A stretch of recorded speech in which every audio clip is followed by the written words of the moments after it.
좋은 아침입니다. 아침의 하나 뉴스 종합 비타민 아침의 매일경제 김우미입니다. 오늘의 일면 들어가 보실까요? 매일경제입니다. 정부 의사 모두 놀랐다. 의대 증원 신청 3,401명이었다라는 겁니다. 그동안 정부에서 얘기했던 게 2,000명이었습니다. 그런데 여기에 대해서 의대 증원 규모 다시 한번 신청받아 보겠습니다.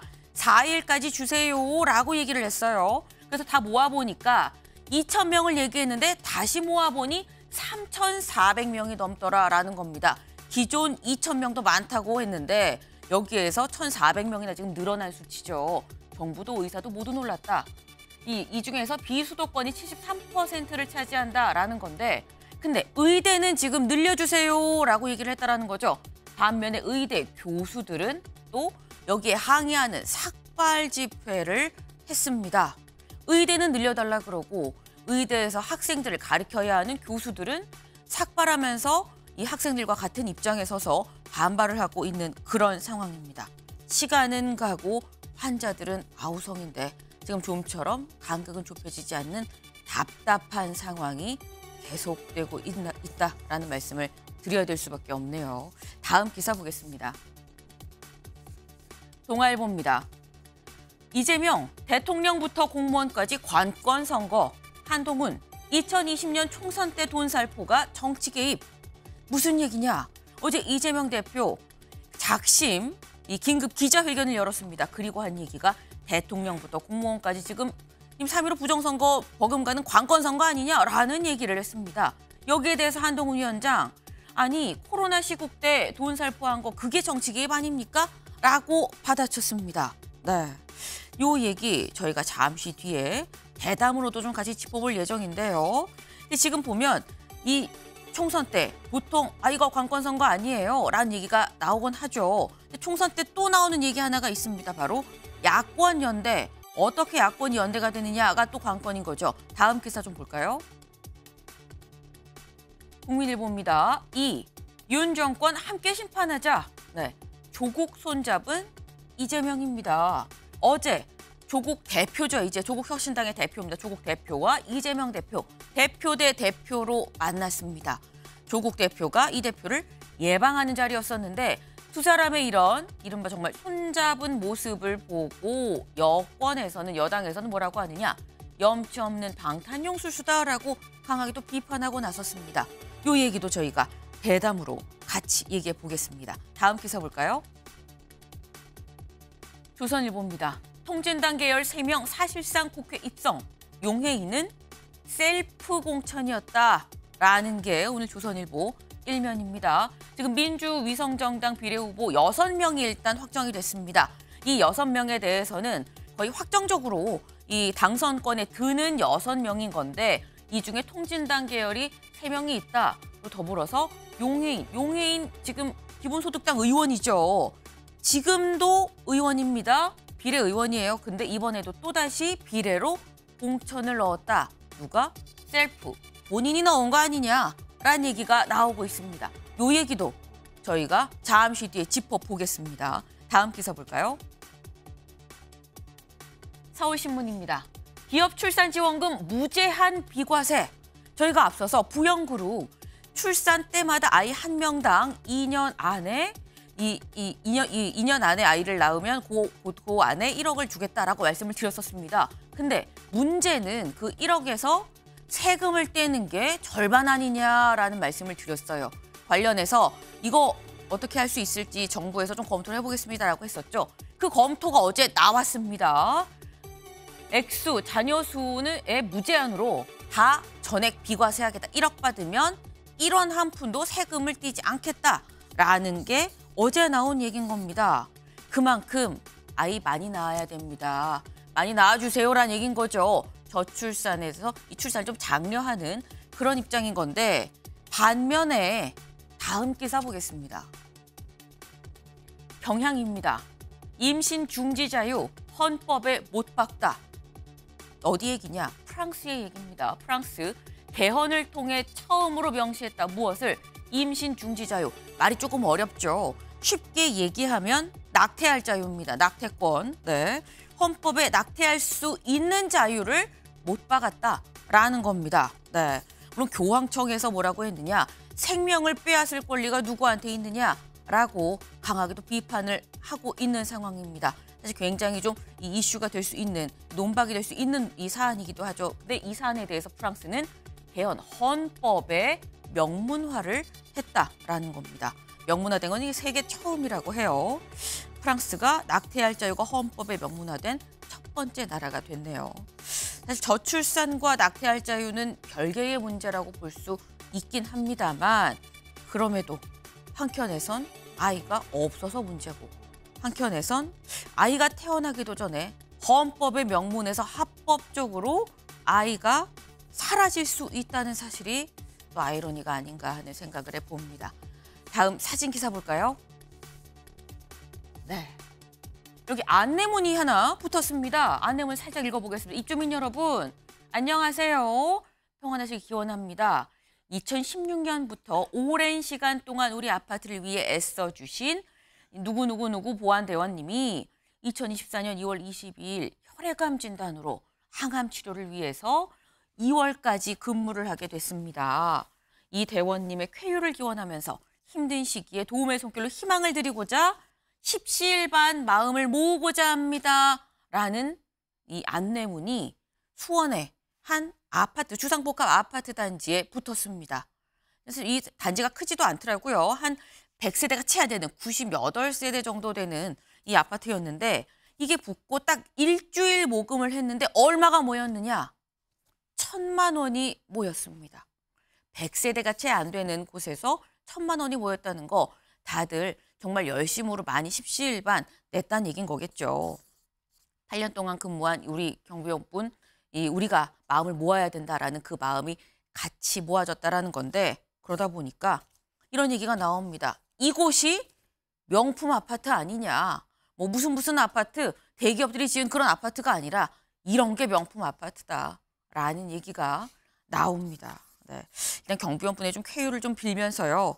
일단 아침 출근길에 이렇게 따뜻한 소식을 좀 전할 수 있어서 행복하다라는 생각도 좀 같이 해봅니다. 아침엔 매일경제 뉴스 종합 비타민 언제나처럼 TV로 좀 크게 보시다가요.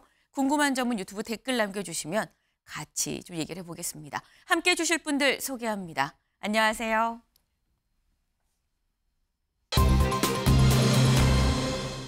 네, 첫 번째 키워드 돌격 앞으로입니다. 돌격 앞으로 무슨 얘기인지 기사 보겠습니다. 2. 컷오프된 측근이 훨씬 많다. 공천 논란 돌파 강성 발언 쏟아낸 사람 2.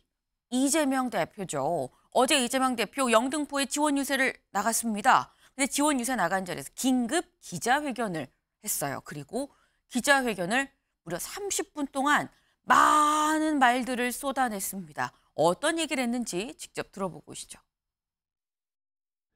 그 단수 처첩받은 권향엽 후보는 민주당에 근 30년 근무한 당직자입니다.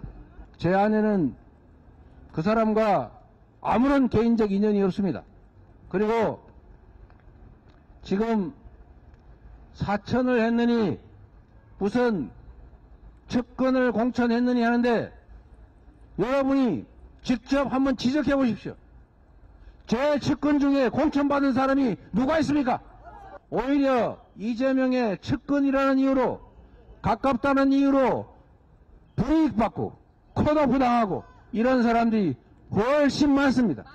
이 사안을 포함해서 앞으로는 가짜 뉴스를 터뜨리거나 또는 가짜 뉴스에 의존해서 선거 질서를 어지럽히는 여당 그리고 정부 그리고 대통령까지도 모두 법적 조치를 해서 언젠가는 반드시 책임을 지게 하겠습니다. 네, 이재명 대표 사천 논란이 일었었습니다. 아내인 김혜경 씨를 보좌했었던 당직자가 단수 공천을 받았다, 전략 공천을 받았다, 이거 사천 아니냐라는 논란이 있었어요.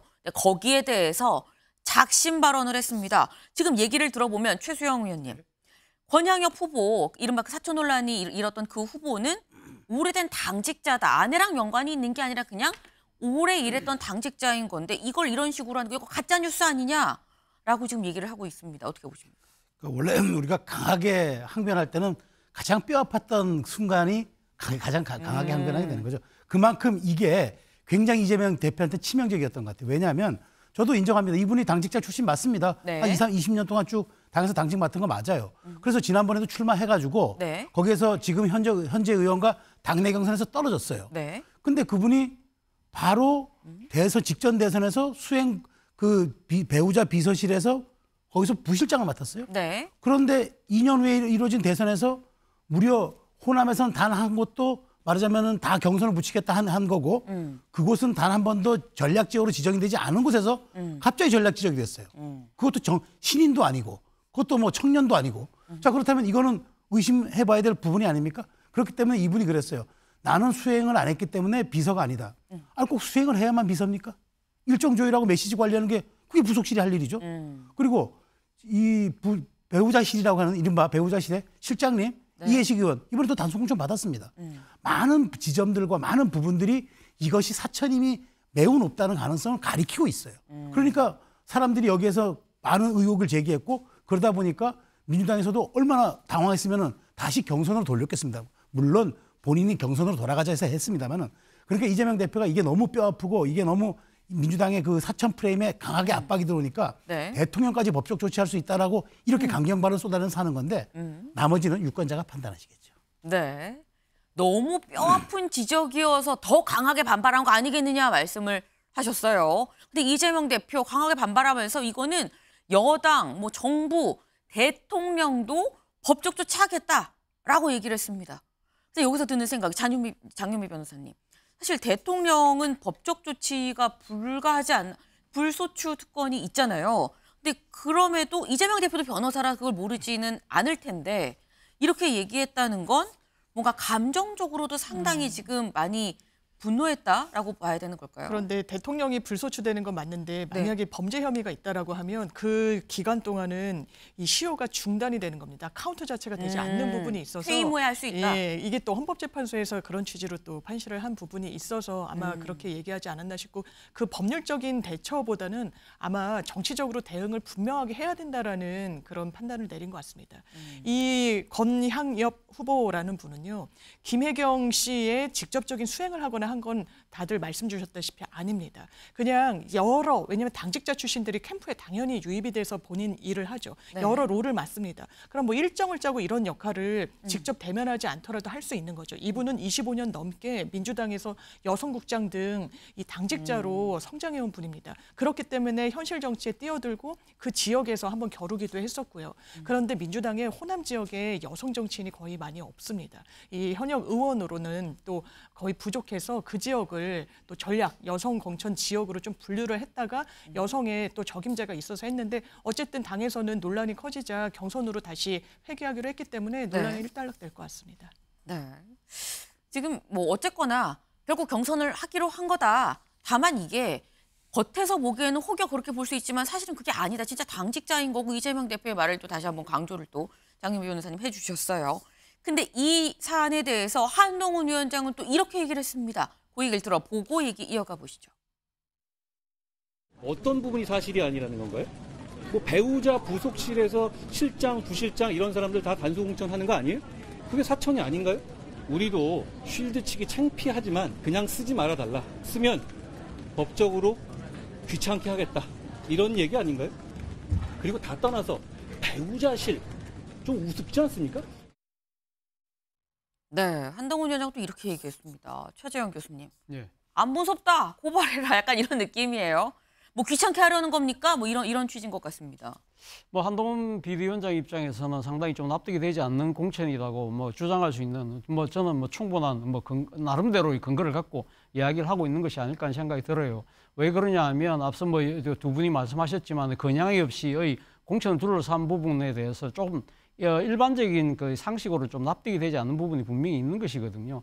사실은 뭐 여성 전략 공천을 한다고 한다면 사실은 어떻게 보면 이 전략 공천이라는 것 자체가 사실은 격전지에 상당히 일종의 경쟁력이 있는 후보를 이렇게 단수 공천을 해서 그러니까 지금 승리를 담보하려는 그러한 부분인데 사실은 이 지금 순천에 물론 뭐 그 전직 의원이었던 이정현 의원이 출마를 하긴 합니다만 사실 뭐 좀 이 쉽게 이길 수 있는 민주당이 이길 수 있는 곳이라고 생각했을 때는 이런 곳에다가 이 지금 공천을 한다고 여성을 그것도 이렇게 이 전략으로 공천을 한다는 것 자체가 조금 납득이 되지 않는다. 그리고 특히 현역 의원과의 비교를 했을 때 그 현역 의원이 하위평가 20%에 들어가는 것도 아니고 그리고 또 이 지금 이분이 뭐 재판을 받고 있어서 도덕적으로 심각한 하자가 있는 것도 아니고 그리고 또 지금 뭐 이 각종 여러 가지 그러니까 지금 뭐 여러 가지 지지율 조사에서도 상당히 그러니까 이 현역 의원이 앞서고 있다. 뭐 그런 보도들이 있기 때문에 그런 측면에서 봤을 때 좀 납득이 되지 않는다는 부분이 있는 것이죠. 그런데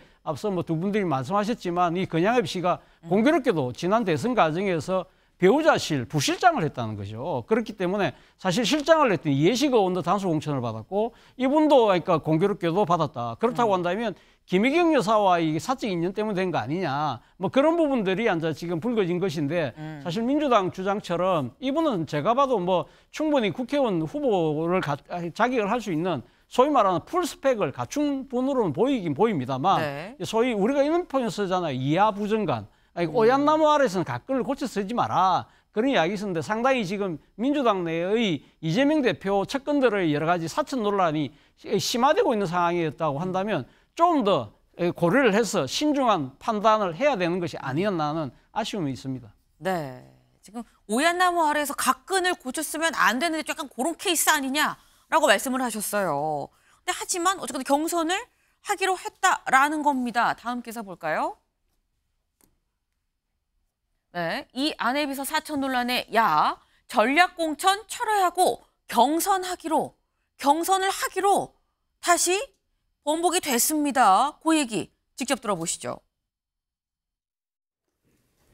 이 권양엽 후보가 가짜 뉴스에 의해 왜곡된 사실, 허위 사실이 유포되고 영향을 미친 상황에서 전략 선거구를 변경하는 것은 공관위와 전략 공관위의 판단 그리고 원칙에 어긋난다는 의견이 강하게 제기됐습니다. 이 선거구를 전략 경선 선거구로 지정하고 2인 경선을 실시할 것을 의결했습니다. 후보는 권양엽 후보와 서동영 후보, 예비 후보 두 분으로 결정하고 네, 요지는 이겁니다. 단수 공천을 줬지만 다시 경선을 하겠다. 누구와? 현역 의원과 2인 단수 공천을 하겠다라는 겁니다. 그리고 100% 국민 경선을 한다라는 거예요. 100% 국민 경선을 해서 그러면 현재 그 해당 지역의 현역인 서동영 의원과 권양엽 후보를 같이 경선을 붙인다는 건데 근데 이럴 경우에 차재현 교수님 예. 만약에 서동영 지금 현재 네. 이 현직 의원이 권양엽 후보를 이기는 상황 그런 결과가 나온다고 하면 이거 봐 문제 있었잖아. 또 이렇게 해석이 될 수 있는 부분 아닌 겁니까? 이거? 그거는 뭐 민심의 판단이니까 네. 사실은 뭐 그거는 뭐 어떻게 보면 지금 100% 국민 경선하겠다는 거잖아요. 그러니까 당원들 제외하고 그러니까 지금 일반 주민들을 상대로 해서 아마 경선하기 때문에 거기에 대해서 만약에 그러니까 일종의 서동영 지금 현재 의원이 이긴다고 한다면 뭐 그거는 뭐 할 수 없는 거지만 네. 저는 사실 어제 긴급 최고회의가 상당히 격론을 벌였다고 그러잖아요. 말씀하신 것처럼 이 지금 권양엽 이 씨가 그러니까 지금 예비 후보가 사실 이 여러 가지 논란 때문에 그러니까 자기가 대승적 차원에서 그럼 내가 그럼 경선 가겠다고 이야기를 했지만 그러니까 최고위원회의에서는 이 권양엽 씨의 의사이긴 하지만 이걸 덥석 받아들일 경우에는 야, 이 여러 가지 논란들을 우리가 사실 인정하는 꼴이 되는 거 아니냐. 그래서 우리가 안 된다. 원래의 그 결정대로 그대로 가자는 의견이 네. 상당히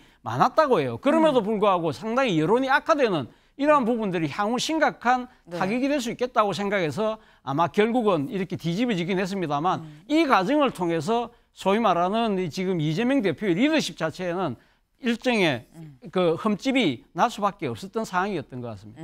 네. 지금 잠깐 그 유튜브 댓글로 질문이 올라왔습니다. 근데 올려주신 분 성함이 윤성열 분이에요. 윤성열님. 네. 배우자실 이게 뭔가요? 원래 있는 겁니까? 라고 지금 물었어요. 신지호 대변인님. 이 사실 이 어떻게 보면 대선 후보, 대선 치를 때 배우자실이라는 게 있는 거냐라는 질문이시거든요. 그러니까 저희 뭐 지금은 없어졌지만 과거 네. 청와대에서도 영부인을 보좌하는 그런 제2부속실이 있지 않았습니까? 네. 그거와 마찬가지로 각 당에서도 대선 캠프 과정에서 대통령을 보좌하는 그룹이 있으면 또 대통령 후보의 배우자분들도 또 일정을 소화하면서 유권자들에게 다가가야 되는 부분이 있기 때문에 그러한 부분들을 좀 챙길 그런 배우자 부속실이 존재하는 것이죠. 양당이 다 존재할 겁니다. 네. 제가 지금 여기서 좀 주목을 하고 싶은 것은 민주당이 좀 눈 가리고 아웅을 많이 하는 것 같습니다. 지금 이분을 뭐 국민 경선제로 한다고 하지만 전라남도 지역 같은 경우에는 민주당이 우세한 지역인데 여기서 지금 이렇게 권양업 전 비서관이 띄어진 상황 아니겠습니까? 지금 어쨌든 김혜경 여사의 그 부속실에서 근무했었던 사람으로서 그렇게 돼버리면은 이미 이 사람에 대한 국민적인 관심도가 집중이 됐을 겁니다. 그런 상황에서 국민 경선을 진행하게 되면은 오히려 이분에 대한 그 후보로서의 전략 공천을 한 것에 대한 그 정당성을 조금 더 요구하려는 것 아닌가 그런 생각이 들고요. 그리고 이러한 논란을 예상 못하지 않았을 겁니다. 민주당이. 한 언론 보도에 의하면 지난 1일에 이분에 대한 전략 공천이 결정됐는데 그날 밤에 그 비공개 최고위에서 수많은 경론이 오갔다고 합니다. 이미 그때부터 경론이 오갔던 겁니다. 그러니까 김혜경 여사의 부속실에서 근무했었던 사람을 당직자, 여성이라는 이유만으로 우리가 공천하는 것이 옳느냐 하는 그것에 대한 경론이 오갔었던 것이 분명하기 때문에 이미 이 논란을 예상 못하지 않았을 겁니다. 그렇기 때문에 지금 민주당의 공천이 굉장히 이재명 대표의 사천으로 흐르고 있고 이재명 대표는 또 저희 국민의힘을 향해서 그런 비판을 하셨더라고요. 뭐 한동훈 위원장의 사천이 이루어지고 있다라는 비판을 하셨는데 저는 거기에 대답을 드리고 싶습니다. 저희 한동훈 위원장의 비서실장인 김영동 의원도 지금 경선을 진행 중이십니다. 그렇기 때문에 누가 더 사천으로 흐르고 있냐 이건 유권자들이 판단하실 거라고 믿습니다. 네. 일단 아까 그 질문에 대한 답은 이거예요. 이 대통령실뿐만이 아니라 각 당의 이른바 대선을 치를 때는 대선 후보의 배우자에 대해서도 해상 어떤 비서진이 공식 그 조직 체계 안에 있다라는 말씀을 여야 없이 다 있다라는 말씀을 또 주셨습니다. 네, 그게 배우자실이다, 뭐 부속실의 개념으로 있다라는 말씀을 주셨는데 지금 이 얘기가 어제 이재명 대표가 작심하고 긴급 기자회견을 통해서 한 얘기죠. 사천 아니다. 이게 무슨 얘기냐? 나 이거 고발할 거다라고 얘기를 한 거예요. 근데 어제 그 얘기만 한 게 아닙니다. 다음 기사 볼까요? 이 얘기도 했습니다. 이 예정에 없던 회견 윤 민생토론회는 불법 선거운동이다. 직접 들어보시죠. 대통령이 평소에 하지 않듯 온갖 간담회 명목으로 여기저기 다니면서 사실상 공약이나 다름없는 정책 발표를 하고 있습니다. 그 내용도 보면 무려 900조 원에 이르는 허무맹랑한 예산이 투입되는 약속들입니다. 과연 이 선거가 끝난 후에 그 약속을 지키겠습니까? 저는 그리고 우리 민주당은 이것이 관권 선거 행위라고 확신합니다. 네, 이재명 대표 지금 이렇게 얘기하고 있습니다. 총선 앞두고 이렇게 전국 방방곡곡 대통령이 다니는 게 어디냐, 이거 관권 선거다, 불법 선거 운동 아니냐라고 지금 얘기를 하고 있습니다. 최수영 의원님. 저는 이재명 팩트체크부터 한번 해볼게요. 이재명 대표가 그 800조, 900조 이르는 허무맹랑한 예산이 투입된다 하잖아요. 네. 이거 거짓말이에요. 왜냐하면 여기에 민간 자본이 투자되는 거 다 포함돼 있어요. 정부 예산이 아니에요. 그리고 또 하나 국책 SOC 사업에 관련된 경우는 민주당도 동의해 준 부분들이 있어요. 그거는 네. 민주당도 합의해 준 부분 아닙니까? 그럼 여기에 포함시키면 안 되죠.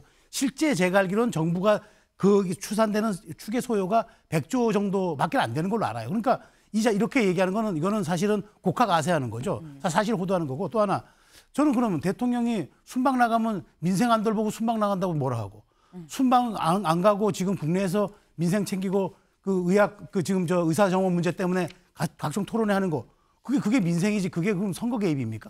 저는 그 민주당의 이중잣대가 저는 말이 안 된다고 보고 이재명 대표가 이런 식으로 지금 뭔가 내부의 그런 지금 문제를 밖에 전선을 돌려가지고 윤석열 대통령을 공격함으로써 뭔가 정치적 이득을 얻고 다시 이제 말하자면은 구도를 정권 심판 구도로 가려고 하는 의도는 알겠는데 그렇다 하더라도 그 지적이 타당하고 올바라야지 이런 식으로 말하자면 그 근거도 없는 얘기를 가지고 이렇게 그 침소봉대에서 얘기하면 되겠습니까? 저는 그걸 지적드리고 싶어요. 네.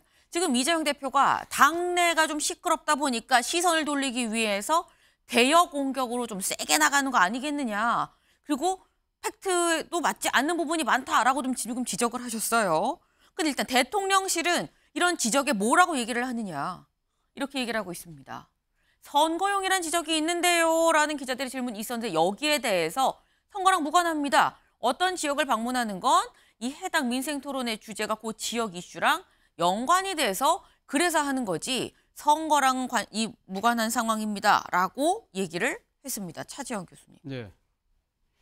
저는 뭐 이 지금 민주당의 이 공격이 앞서 말씀하신 것처럼 그러니까 내부의 여러 가지 그러니까 지금 뭐 혼선, 문제 이런 것에 대한 시선을 외부로 돌리려고 하는 그런 측면도 분명히 있다고 봅니다만 저는 대통령의 이 지금 민생 토론회 자체는 심각한 저는 문제를 안고 있다고 생각이 들어요. 왜냐 그러냐면 사실은 이 지금 총선을 앞두고 역대 대통령들이 전국을 돌면서 이런 식의 토론을 개최한 적이 없어요. 왜 안 했느냐? 지금 법에 규정하고 있는 공무원의 정치적 중립 이런 부분들을 심각하게 훼손할 수 있기 때문에 사실 선거 직전에는 역대 대통령들은 상당히 여러 가지 정치적 활동들을 그러니까 이 아무리 통상적인 국정 행보라고 하더라도 오해를 살 수 있는 행위를 하지 않았다는 것이에요. 그런데 지금 벌써 17번째를 하고 있습니다. 그러면 지금 집권한 지가 지금 1년 한 10개월 정도 되는 것 같은데 그동안 안 하시다가 왜 갑자기 선거에 임박해서 지금 17번째를 전국을 돌면서 지금 하고 있느냐. 그리고 그런 부분들에 대한 답을 하셔야 될 것 같고요. 그리고 지금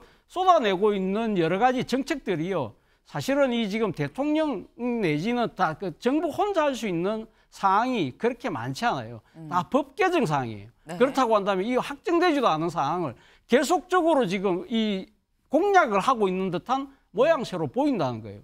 대표적으로 지금 말씀드리면 뭐 그린벨트 해제라든지 군사보호구역 해제라든지 이런 부분들 같은 경우는 상당히 이해관계자들이 엄청나게 많아요. 이런 분들을 표심을 상당히 자극할 수밖에 없잖아요. 네. 어제 또 이야기했던 지금 이 출산지원금에 대한 네. 그 세제를 그러니까 세금을 비과세하겠다는 부분들도 이것도 사실 법 개정 사항이거든요. 이런 부분들도 상당히 지금 이 해당자들한테는 상당히 표심을 흔들 수밖에 없는 그런 상황이다. 그리고 특히 어제 같은 경우는요.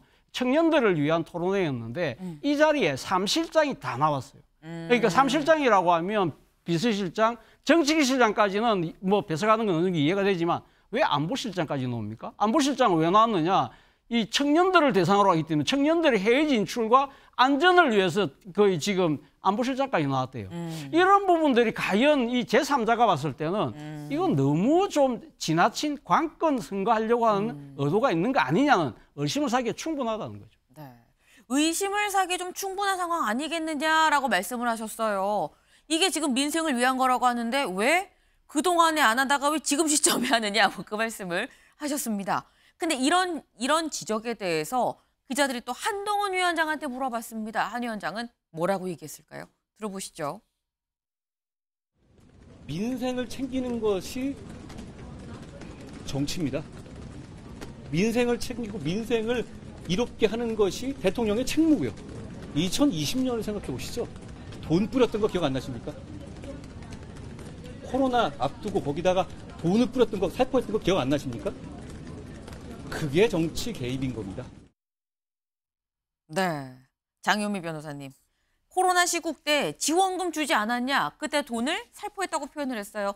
돈을 살포해서 총선 이긴 거 아니냐? 그게 개입이다라고 얘기를 합니다. 저렇게 말씀하시면 안 되죠. 지금 어떻게 이게 비교가 됩니까? 총선 한 달 앞두고 17차례 지역 돌면서 그 해당 지역 사투리로 선심성 공약 남발하는 것과 코로나라는 위기 상황에서 정말 경제 어쨌든 이 굉장히 그 내수가 악화됐던 상황에서 뭐라도 할 수 있는 정부의 역할을 했던 겁니다. 동일선상에서 비교할 수 없고요. 얼마나 거칠게 지금 윤석열 정부가 이런 민생 행보를 하고 있냐면 청년 정책 하겠다고 그랬죠. 800조? 물론 아닐 수 있습니다. 100조요. 지난해 세수 결손이 얼마가 났는지 아십니까? 60조가 넘습니다. 이거 세원 확보 어떻게 할 겁니까? 그래서 선심성 공약이란 이야기가 나온 겁니다. 청년 정책 기숙사도 지어주겠다, 장학금도 주겠다. 이거 어떻게 세원 확보할 겁니까? 그리고 청년 이런 보호받는 있는 이 연령도 상한 조정하겠다고 했었죠. 다 철회했습니다. 이런 걸 어떻게 정교한 정책 행보라고 평가할 수 있겠습니까? 왜 부처 업무 보고를 이런 민생 행보로 가름합니까? 총선이란 변수가 없다면 과연 그렇게 했을까요? 이런 부분에 대해서는 최소한 자기 반성이 있어야 되는 겁니다. 그리고 같은 잣대로라면 뭐 물러서서 문재인 정부에서 그렇다면 뭐 돈을 살포했다 그 표현에 동의하지 않지만 그게 문제라면 지금 행보는 문제가 안 됩니까? 제발 내로남불하지 마십시오. 네. 마지막 멘트가 내로남불이라는 말씀이셨어요. 네. 지금 이 말씀 나오는 내용이 크게 이런 것 같습니다. 다음 기사를 좀 보겠습니다. 네. 윤 총선 앞 17차례 민생 토론 정치 중립 위반이다. 아니다. 민생 챙길 의무다. 지금 이 두 가지 얘기가 다 조금 전 나왔습니다. 마지막으로 신주호 대변인 얘기를 좀 들어볼게요. 그러니까 민주당은 민생이 보이지 않기 때문에 모든 것을 정치적 논리로 바라보는 것입니다.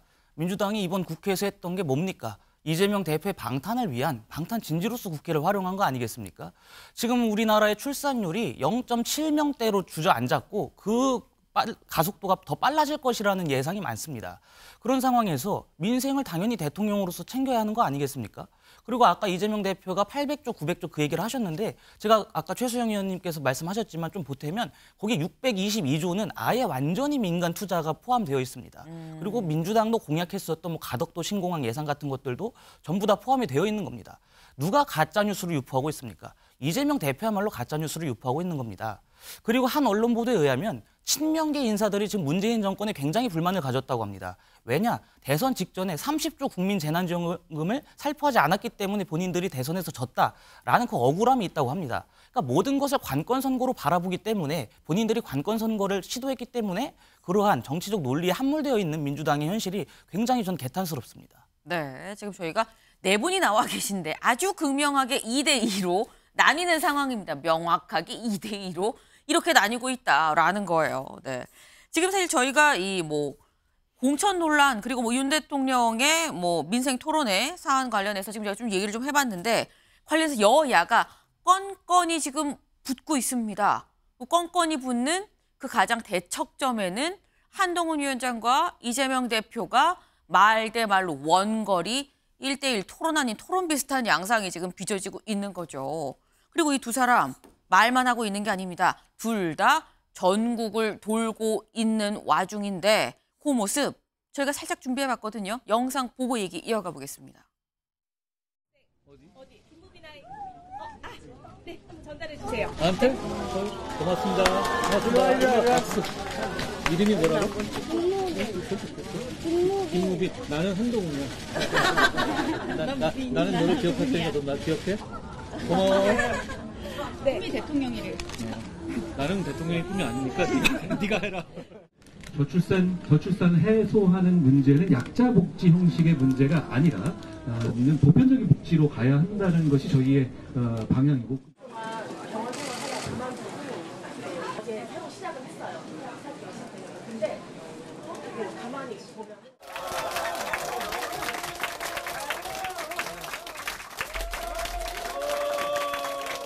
사실 저희가 단수로 추천을 안 해도 경선에도 너끈하게 원래 이기는 건데 맞습니다.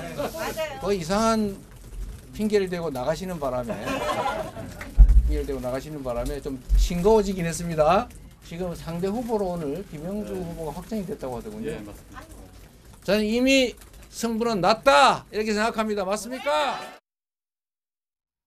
네, 한동훈 위원장과 이재명 대표의 모습을 같이 봤습니다. 근데 여기서 살짝 주목이 되는 부분이 있죠. 한동훈 위원장, 한 아이가 이제 나와서 이제 뭘 줬어요. 편지를 주고 했는데 얘기하다가 얘 꿈이 대통령이래요. 그러니까 그래, 나는 꿈이 대통령이 아니니까 네가 해라. 라고 지금 얘기를 하는 모습을 보셨습니다. 최수영 의원님. 이걸 누가 물어보진 않았어요. 그냥 얘 꿈이 대통령이래요. 라고 얘기를 했는데 그래, 그럼 난 싫으니까 네가 해라. 이거는 이미 나의 갈 길은 대선까지가 정해져 있다라는 걸 본인도 이 안에 갖고 있는 거 아니겠느냐라는 생각이 들거든요. 그러니까 그 자리에서 나하고 꿈이 같네 이럴 수는 없죠. 그러니까 제가 보기에 한 발 뺀 건데 네. 그렇게 했으면 그 자체가 기사가 되지 않았겠습니까? 그러니까 당연히 나는 생각 없으니까 너는 해라 하는데 이제 그 한동훈 위원장의 그 정말 입에 달고 사는 얘기, 나는 총선 이유는 생각하지 않고 있다. 난 네. 총선에 온몸을 날 다 불사르고 소진시키겠다가 이제 한동훈 위원장의 이제 레토릭이었는데 네. 저는 이렇게 생각합니다. 지금 저렇게 지금 대통령 물론 제가 하나의 에피소드 같습니다만은 한동훈 위원장은 지금 많은 생각이 복잡할 것 같아요. 이른바 이겨도 저도 또 여러 가지 고민이 있겠지만 그렇다면 이제 지금은 많은 한동훈 현상이 한동훈 효과로 나타나는 지금 여러 가지 지표들이 있지 않습니까? 네. 그럼 이걸 가지고 본인이 불리한 판세를 유리하게 해서 이겼을 때 그다음에 정치 스텝을 어떻게 할 것인가 많은 고민이 있을 것 같아요. 그렇지만 그거는 본인의 속내에 있을 것 같고 지금 현재는 추세는 좋아지고 있지만 그래도 끝까지 긴장할 수 없는 게 선거 국면이니까 마지막까지 갈 거다. 근데 어저께 저 장면 하나는 네. 나중에 한동훈 대권가도에서도 계속 짤로 돌 것 같다는 그런 생각은 듭니다. 네. 말씀을 들어보니 또 그렇긴 하네요. 그래 나랑 꿈이 같구나라고 얘기하면 또 저희가 어머나 이러고 또 영상을 보긴 봤겠다라는 생각이 들긴 합니다. 근데 또 이재명 대표의 경우에는 어제 간 곳이 영등포 갑 지역이었습니다. 여기가 누구의 지역이냐? 탈당해서 이 국민의힘으로 간 김영주 의원의 지역구입니다. 근데 그러면 김영주 의원의 지역구에 가서 지금 이렇게 뭐 승부는 이미 났다라고 얘기를 한 걸 보면 차재현 교수님. 예. 이건 사실 이 김영주 의원이 갔지만 그렇게 쉽게 내주지 않을 거야라는 이 확실한 의지 표현 아닙니까? 그렇죠. 사실 뭐 김영주 의원이 하위평가 20%에 들어가서 반발할 때만 하더라도 상당히 이재명 대표 입장은 상당히 곤혹스러운 입장이었어요. 그렇기 때문에 본인이 뭐라고 입장을 냈습니까? 참 존경하는 분이다. 그런 식으로 이야기하면서 상당히 좀 뭐랄까 좀 다독이는 모습을 보였잖아요. 그럼에도 불구하고 결국 탈당을 했습니다만 문제는 탈당을 하고 난 뒤에 바로 행선지가 국민의힘으로 갔다. 이런 부분들에 대해서 상당히 또 지금 여론이 확 바뀐 거예요. 그러니까 지금 평생 민주당을 하시던 분이 그것도 꽃길만 걸으셨던 분이 어떻게 상대당으로 갈 수 있느냐. 특히 본인이 지금 이렇게 강한 정치적 신념을 갖고 해왔던 여러 가지 노동정책과 노동관이 전혀 다른 정당으로 간 부분은 말 그대로 사리사욕을 챙기려고 한 거 아니냐는 그런 비판이니까 바로 영등포로 가서 지금 한강교회에 뚝이 약간 무너질 뻔했는데 오히려 잘 됐다. 보강을 확실하게 갈 수 있는 논리를 이제 가진 거예요. 그렇기 때문에 강하게 비판을 하면서 네. 자신의 선택이 옳았다는 것을 갖다가 한 번 더 국민들과 이제 당원들에게 알리는 그런 하나의 정치적 퍼포먼스를 한 것 같습니다. 네. 적시에 가서 적타를 내렸다. 이 적타를 때렸다라는 지금 그런 말씀을 하신 것 같아요. 근데 지금 저희가 이렇게 보면 오늘도 쭉 저 얘기를 들어보면 이재명 대표 얘기하고 한동훈 위원장 얘기하고 이재명 대표 얘기하고 한동훈 위원장 얘기하고 두 사람밖에 잘 안 보이는 것 같다라는 생각을 하실 수 있습니다. 그래 뭐 선거니까 여야 대표가 뭐 이렇게 나오는 거지 할 수 있는데 사실 전체판은 그렇지 않다라는 게 경향신문의 얘기입니다. 볼까요? 네, 한동훈은 이재명, 이재명은 윤석열 공격, 엇갈리는 비판의 짝대기입니다. 네, 사랑의 짝대기는 아니에요. 사랑은 가는 것 같지 않은데 일단 비판이 난무하고 있습니다. 일단 짝대기를 보겠습니다. 한동훈 위원장은 사천의 끝판왕이다라고 얘기를 하면서 이재명 대표를 압박을 하고 있죠. 이재명 대표는 국가 권력을 이용해서 불법 선거운동하고 있다라면서 윤석열 대통령을 또 지적을 합니다. 비판의 짝대기가 이렇게 가고 있다라는 겁니다. 그럼 요 짝대기만 있느냐? 아니다. 요 밑으로도 좀 내려가 보겠습니다. 이재명 대표한테 비판의 짝대기를 날리는 한동훈 위원장한테는 이준석 개혁신당 대표가 또 짝대기를 날리고 있죠. 센타자라는데 왜 방망이를 안 잡냐? 빨리 나와라. 붙자라고 얘기를 하고 있어요. 그럼 이재명 대표는 한동훈 위원장만 피하면 되느냐? 이낙연 새로운 미래 대표가 또 있습니다. 부인 도왔던 분을 전략공천해서 주민들이 분노하고 있습니다. 라고 또 얘기를 하고 있어요. 그럼 윤석열 대통령은 이재명 대표만 비판을 하느냐? 아닙니다. 조국 이젠 대표죠. 조국 혁신당 대표, 조국 대표. 빨리 윤석열 정권 종식시키고 선진 복지국가로 가야 됩니다. 라고 얘기를 하고 있다라는 겁니다. 지금 짝대기가 한두 개가 아니에요. 지금 이걸 보면은 지금 전체 판이 이거 이제 경향신문의 시각인 건데 이 사랑이 아니죠. 비판의 짝대기에 신주호 대변인님 동의하십니까? 추가할 짝대기는 없나요? 저기서 좀 바꿔야 될 부분이 있습니다. 바꿔야 돼요? 이준석 대표나 이낙연 대표는 윤석열 대통령을 향한 짝대기가 포함되어 있습니다. 그리고 조국 대표도 한동훈 위원장을 향한 짝대기가 포함이 되어야 맞는 것이죠. 근데 지금 저희가 보면은 왜 저렇게 될 수밖에 없느냐. 네. 사실 이재명 대표의 자의식 과잉 때문에 그렇습니다. 이재명 대표가 지금 한동훈 위원장의 1대1 토론도 계속 거부하면서 대통령을 향한 뭐 영수회담을 제안하는 거 아니겠습니까?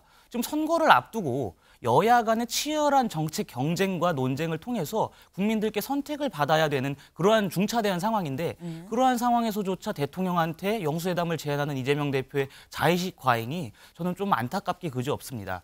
그리고 어쨌든 지금 양당 간의 치열한 경쟁 체제이기 때문에 네. 저 밑에 계신 세 분은 네. 그러니까 자신들만의 뚜렷한 포지션을 확보하기 위해서 이른바 기존의 아군이었던 분들을 공격할 수밖에 없는 것인데 그러한 공격이 과연 유권자들께서 다가갈 수 있을지 여부는 저는 매우 좀 비관적으로 보고 있습니다. 네.